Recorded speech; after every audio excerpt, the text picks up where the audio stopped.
Josh দোয়েলের বল ঠিকমতো সংযোগ করতে পারেননি রবীন্দ্র জাদেজা। সঙ্গে সঙ্গে উল্লাসে ফেটে পড়ে রয়্যাল চ্যালেঞ্জার্স বেঙ্গালুরুর ডাগআউট। বেঙ্গালুরুর এমন রূপকথার মতো প্রত্যাবর্তনের পর চোখের জল ধরে রাখতে পারেননি বিরাট কোহলি ও আনুশকা শর্মা। বেঙ্গালুরুর চিন্নাস্বামী স্টেডিয়ামে 18 মে রাতে চেন্নাই সুপার কিংস ও বেঙ্গালুরু ম্যাচে ক্যামেরায় লেন্স বরাবরই ঘুরে যাচ্ছিল কোহলির দিকে। চেন্নাইয়ের কোনো উইকেট পড়ার পর তার ভেতর দেখা যায় বাঁধ ভাঙা উচ্ছ্বাস। যখন ম্যাচ শেষ হয় তখন দেখা যায় কোহলির চোখে জল। ক্যামেরা যখন ঘুরে যায় গ্যালারির দিকে তখন আনুশকাকে দেখা যায় কাঁদতে। কোহলি আনুশকার কান্নার দৃশ্য সামাজিক যোগাযোগ মাধ্যমে ভাইরাল হয়েছে।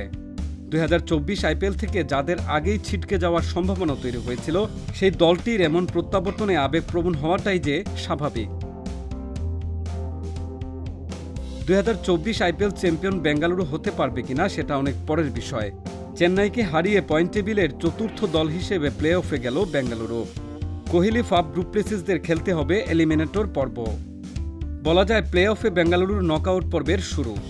এলিমিনেটরে হারলে বেজে যাবে বিদায় ঘণ্টা, এমনকি এলিমিনেটরে জিতলেও নেই স্বস্তি।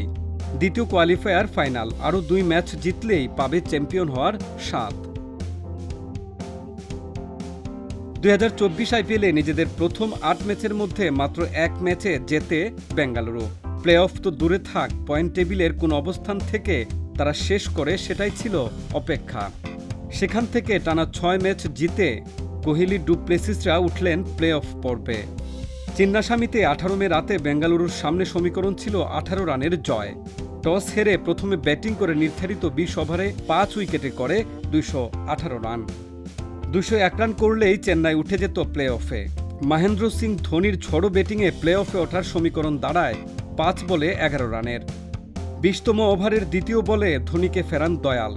শেষ পর্যন্ত 7 উইকেটে 191 রানে থেমে যায় চেন্নাইয়ের ইনিংস। কোহলির মতো অবস্থা 2014 সালে হয়েছিল কলকাতা নাইট রাইডার্সের।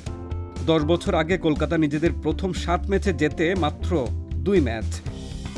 সেখান থেকে টানা 9 ম্যাচ জিতে হয়েছিল চ্যাম্পিয়ন। টানা 9 ম্যাচ জিতে প্রথমবারের মতো আইপিএল শিরোপা জেতার হাতছানি এখন বেঙ্গালুরুর।